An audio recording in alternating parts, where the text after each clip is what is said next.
आप सभी को नमस्कार। मैं आनंद कुमार।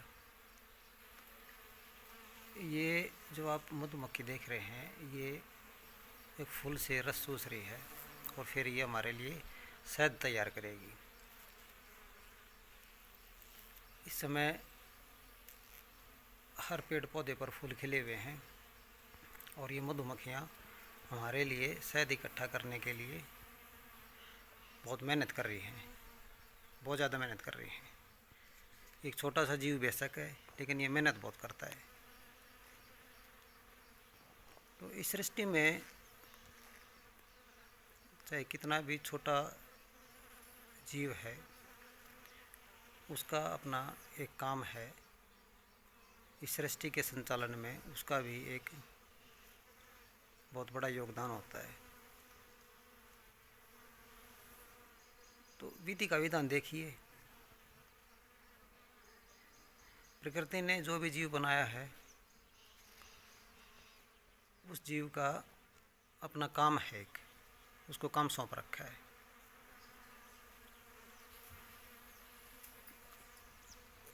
तो अब इंसान की जो बात की जाए, बेशक उसको परमात्मा ने बुद्धि दे रखी है, लेकिन इस सृष्टि के संचालन में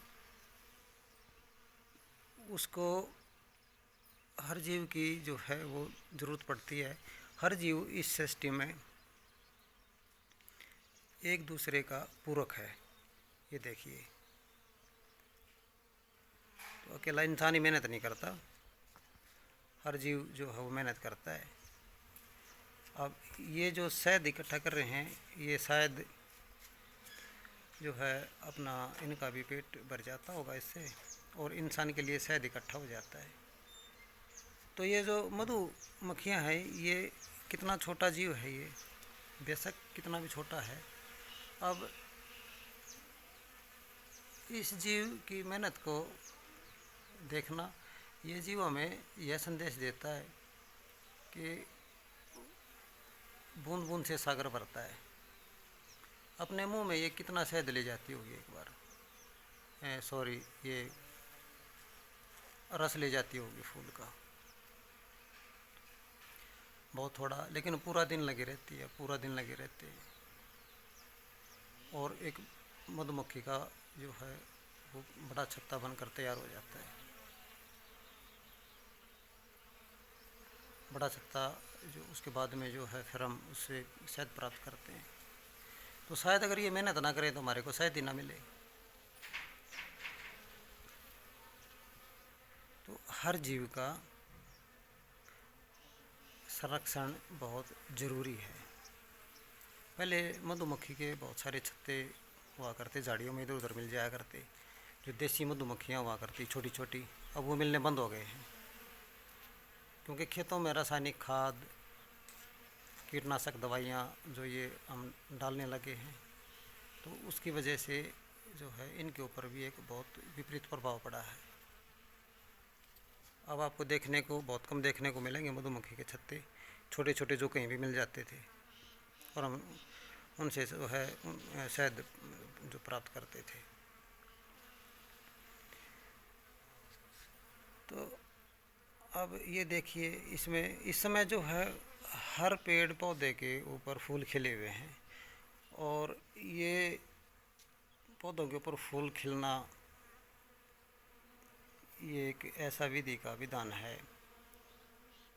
परमात्मा को पता था कि इंसान को शहद की ज़रूरत पड़ेगी, और शहद की ज़रूरत पड़ेगी तो फिर वो फूल खिलने शुरू कर दिए परमात्मा ने। और जब फूल खिलते हैं तो उनसे मधुमक्खियाँ ये रस चूस कर ले जाती हैं और उससे फिर शहद का निर्माण करती हैं। तो प्रकृति के साथ जीवन जीना, प्रकृति के साथ जीवन जीने का एक अलग ही मज़ा है। तो क्योंकि प्रकृति के साथ तालमेल रहेगा, तभी तक जो है इस सृष्टि का एक जो संचालन है वो कुशलता पूर्वक होता रहेगा। ये देखिए कितनी मेहनत मदमस्त होकर के जो है ये रस चूसने में जो है लगी हुई है।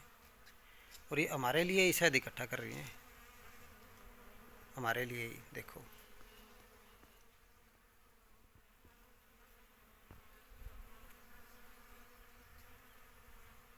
पूरा नींबू का पौधा है, ये फूलों से भरा हुआ है। और भूं भूं भूं भूं की इनकी जो आवाज़ है, इनके पंखों की, वो भी बड़े मन को लुभाने वाली है।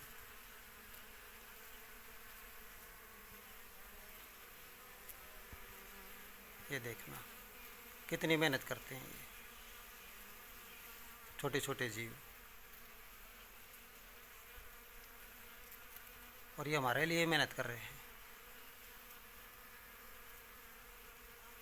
नमस्कार।